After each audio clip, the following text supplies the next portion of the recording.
65 নং word Matuail medical road unit বিএনপির আয়োজনে বেগম খালেদা জিয়ার বিদ্রোহী আত্মার মাগফিরাত কামনায় দোয়া মাহফিল। তারেক রহমানের সঙ্গে পাকিস্তান হাইকমিশনের সাক্ষাৎ। সিনেমা দেখতে গেট ভেঙে হলের প্রবেশ ভক্তদের। সুলেমান হোসেন শাকিলের তথ্যচিত্রে বিস্তারিত।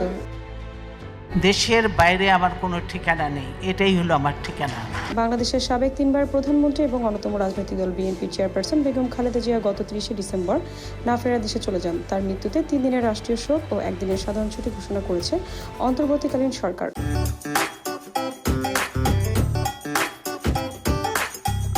অন্যদিকে বিএনপি 7 দিনের শোক পালন ঘোষণা দিয়েছে। শোক পালন শেষে বেগম খালেদা জিয়ার বিদ্রোহী আত্মার মাগফিরাত কামনায় দেশের বিভিন্ন স্থানে দোয়া মোনাজাতের আয়োজন করা হয়। সেই থেকে বিএনপির অঙ্গ ও সহযোগী সংগঠনগুলো তার বিদ্রোহী আত্মার মাগফিরাত কামনায় দোয়া মোনাজাতের আয়োজন করে আসছে। তারই ধারাবাহিকতায় ঢাকা 5 সংসদীয় আসনের মাতোয়াল 65 নং word Matuail medical road unit বিএনপির নেতাকর্মীরা বেগম খালেদা জিয়ার বিদ্রোহী আত্মার মাগফিরাত কামনায় কোরআন খতম ও দোয়া মাহফিলের আয়োজন করে। আজ শুক্রবার বাদ আসর মাতোয়াল মা ও শিশু হাসপাতালের সামনে 65 নং ওয়ার্ডের এলাকাবাসী দোয়া মাহফিলের আয়োজন করে। এতে প্রধান অতিথি হিসেবে উপস্থিত ছিলেন সাবেক কেন্দ্রীয় কমিটির শ্রমিক দলের সহ সাধারণ সম্পাদক খাজা আবুল খায়ের।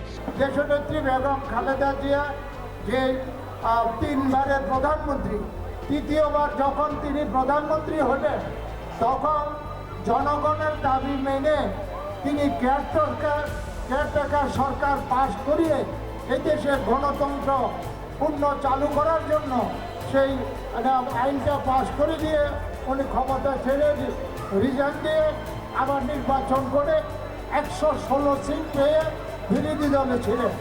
কাজে খালেদা জিয়া এমন কোনো অবস্থায় কারোর সাথে আপোষ করেননি।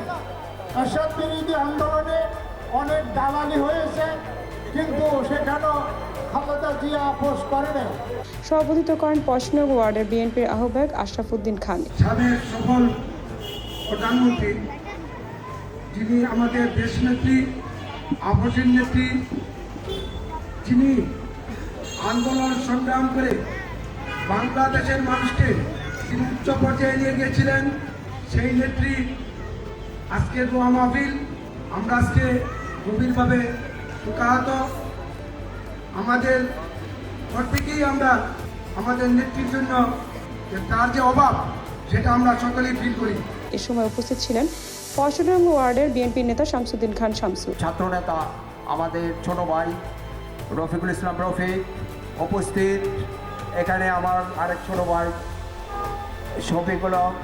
শফিক এবং সেন্টু শাহ আলম। আরও উপস্থিত ছিলেন 65 নং ওয়ার্ডের বিএনপির যুগ্ম আহ্বায়ক সাদাত হোসেন লিটন।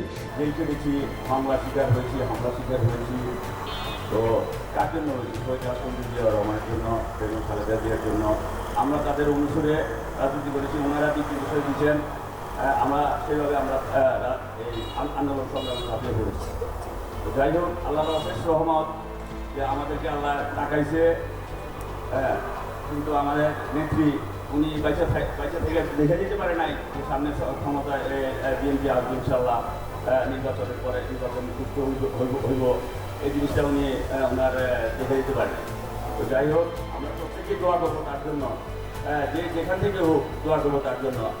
আর আরেক কথা হচ্ছে, আমাদের আপোষহীন নেত্রী যিনি দীর্ঘদিন লড়াই করছে এই গণতন্ত্রের জন্য, তো এই গণতন্ত্রের জন্য ওনার লড়াইটা হচ্ছে দেশের জন্য। আমরা আমাদের বাংলাদেশের 300 আসনে ধানের শীষের প্রতি যাদেরকে দিয়েছি, আমরা যে যেটাই মনে করি না কেন, আমরা 100% আমরা চেষ্টা করবো, আমরা 100% কাজ করবো যেন ধানের শীষের প্রতিটি আমরা বিজয় করে আনতে পারি। ICMH কেন্দ্র মনিটরিংয়ের নেতা বশির মৃধা এছাড়াও স্থায়ী বিএনপির অন্যান্য নেতাকর্মীরা উপস্থিত ছিলেন। এ সময় বেগম খালেদা জিয়ার বিদ্রোহী আত্মার মাগফিরাত কামনায় দোয়া মোনাজাতের পরিচালনা করা হয় এবং মোনাজাত শেষে তবারক বিতরণ করা হয়। বিএনপির ভারপ্রাপ্ত চেয়ারম্যান তারেক রহমানের সঙ্গে সৌজন্যে সাক্ষাৎ করেছেন ঢাকায় নিযুক্ত পাকিস্তানের হাইকমিশনার ইমরান হায়দার।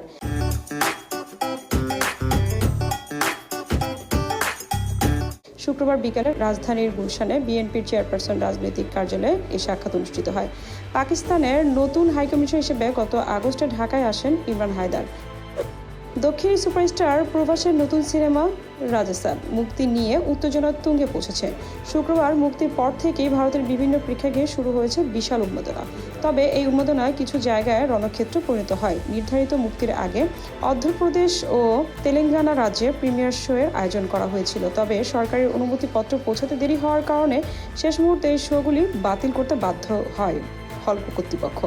এতে ভক্তদের মধ্যে ব্যাপক ক্ষোভ ও উত্তেজনার সৃষ্টি হয়। দীর্ঘ সময় ধরে হলের বাইরে দাঁড়িয়ে থাকা ভক্তরা কোনো স্পষ্ট তথ্য না পাওয়ায় পরিস্থিতি আরও উত্তপ্ত হয়ে ওঠে। M A Swarna, DCN Bangla TV.